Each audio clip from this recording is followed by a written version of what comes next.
Welcome to day 24 of our January Challenge 2020, and we are going to start looking over the next 7 days at Pachelbel's Canon, and we are very excited to announce our plan for this piece.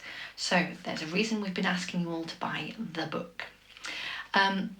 We have a plan in this year 2020 to create a video of us performing Pachelbel's Canon using Sylvia Woods' arrangement. But then what we're also doing is we're inviting you to send in recordings of yourself playing excerpts. It doesn't have to be the whole thing by any means, but excerpts from Pachelbel's Canon. And we've chosen this piece because it has that lovely canon nature. So every 4 bars we move through 8 different chords, and then those 8 chords are looped again. So every 4 bars from any part would actually fit relatively well with any 4 bars from anywhere else. There will be things to be aware of. For example, we need to have a fixed tempo and you need to be able to work to that tempo, which is why it's likely, or most likely, that you might send an excerpt in rather than you playing through the whole piece. There's no rush for this. This next 7 days is just about introducing you to bits from Pachelbel's Canon and ways to think around it and ways to maybe approach it and work on it depending on your own personal level of confidence and engagement with it. Okay, but we have this dream of effectively creating a global video where we get to bring in all of your different excerpts over the top of our live recording of it to produce this amazing experience. It's going to be very special. So let's crack on, shall we?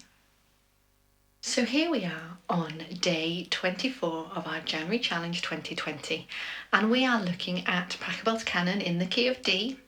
And in Sylvia Woods' lovely arrangement, she has an easy harp solo, and then she has what she calls, let me check her wording, an advanced harp solo. And today we're just going to look at these opening 4 bars. Now the difference in these 4 bars between the easy harp solo and the advanced is purely the octave it's played in.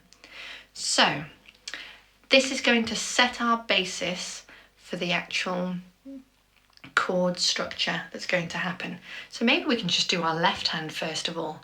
We're going to have, let's make sure our levers are right first of all.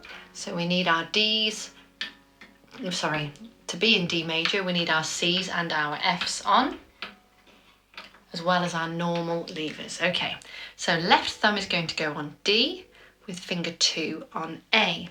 So if you follow from the easy part first of all, we're around middle C at this point. We have the D. Now if you put your thumb 1 higher than where finger 2 is, and then you play your finger 2, now move finger 2 down to the black, you play your thumb, now bring your thumb 1 higher than where your finger 2 currently is, move it down to the D, that's 1 above the red, okay, and then we have G and A to finish. Okay, now actually in that part there we go 1, 2, 1, 2, 1. The suggestion then is to use a finger 3 on that D so that you can place the 2 and the 1 on the way back up, which is probably a more secure way of doing it than leaping. Okay, so now we're going to do it more in time. Okay, so left hand on D to A, and here's our count in. 1 and 2 and 3 and 4 and move and move and move and move to 3, and then we'll get 2 and 1 on, and ready and ready and. Okay, now even if you just focus on those 8 notes opening over those 4 bars worth, if you just focus on those and you sent us in a recording of you playing those, that would be structure enough. And if you're playing with anyone else, you can play that underneath, and you can play that all the way through. This piece was originally written for string quartet, and the cello plays that bass line over and over and over again through the whole piece. So you could join in with others just playing those notes alone repeatedly through. So answering each of these chords, we have some notes in our top hand, and they are on the black F with finger 3, finger 2 on the A, and the thumb on the D. What's happening in this section is your left hand had the thumb on a D, and if you look at those notes, you've made a full arpeggio shape shared between the hands. Okay, so the first answer is played 3, 2, 1 here.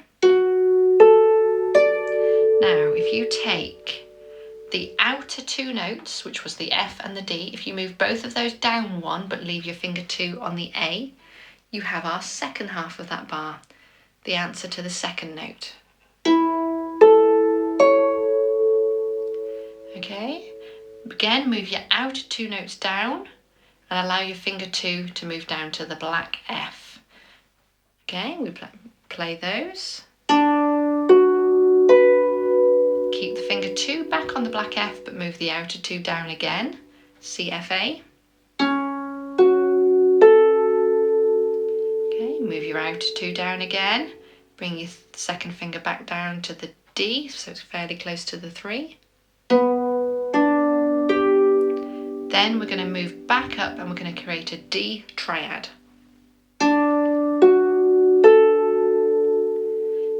Keep the D, move finger 2 down, 1 to the E, allow your thumb to stretch up to a B. Move the outer 2 back up 1 to E and C, finger 2 all the way up to an A. Okay, and that leads us nicely back round if you were to go back to the beginning. Okay, so the key thing to notice here is what the outer notes are doing. So we have F and D, E and C, D and B, C and A, B and G. Then the thumb moves back up onto the A, but we've moved our third finger up to the D now. Then the thumb moves up onto the B, staying on the D in the lower note, and then up 1, which leads us back to that opening one, F and A, F and D. Okay, allowing finger 2 now to be involved as well. So with finger 2 involved, if we did it just as chords, then just move the outer 2 down, keeping the 2 where it was. Move the outer 2 down and allow your 2 to go back closer to the 3, now on the black. Keep finger 2 on that same note, the outer 2 notes come down 1. Outer 2 notes heading down 1 again, allow finger 2 to go close to the 3. Okay, coming back up 1, making a triad this time. Just the thumb up 1, finger 2 down 1, slightly unusual one, it'll sound odd as a chord. Move them up 1, finger 2 on the A. Okay, so then we have to just make them fit, playing one after the other. Okay, if you want to just keep going with your right hand and I'll play the left, you're welcome to do so. So F, A, D in the top hand, and it just happens I play left, right, right, right, left, right, right, right, and so on. Okay, here we go. I'll give us a count of 3 and 4 and to come in. 3 and 4 and.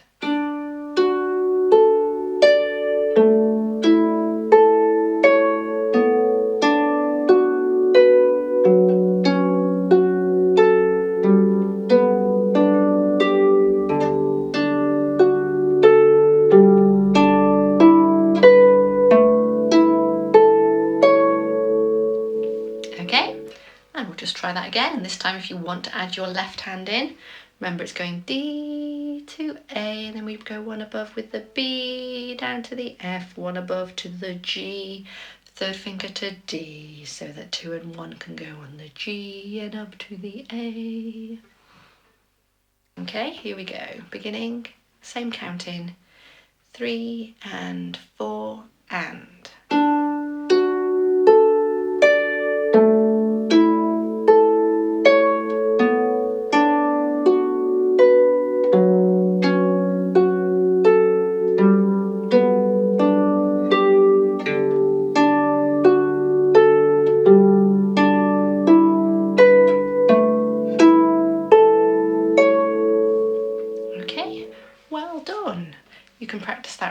you can take your time with it for now, and just get comfortable with it.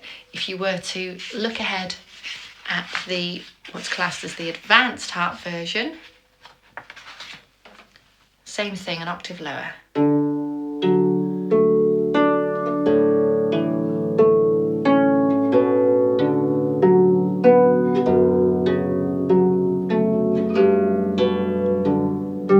Ooh, notice here, instead of doing a D triad, it's kept A, D, F, gone low.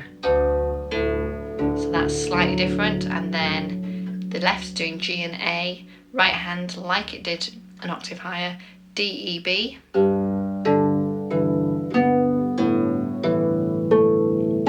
Okay, and the main key when you play it in this register of the harp is to be below the midpoint, okay? Especially if you're going to do any recording of it. Take it below your center point of the strings, especially with that left hand on the metal strings, on the wire strings, so that it doesn't resonate too much. It keeps it cleaner sounding. Okay, just get comfortable with that feel for today, and tomorrow we'll look on a bit further. Well done.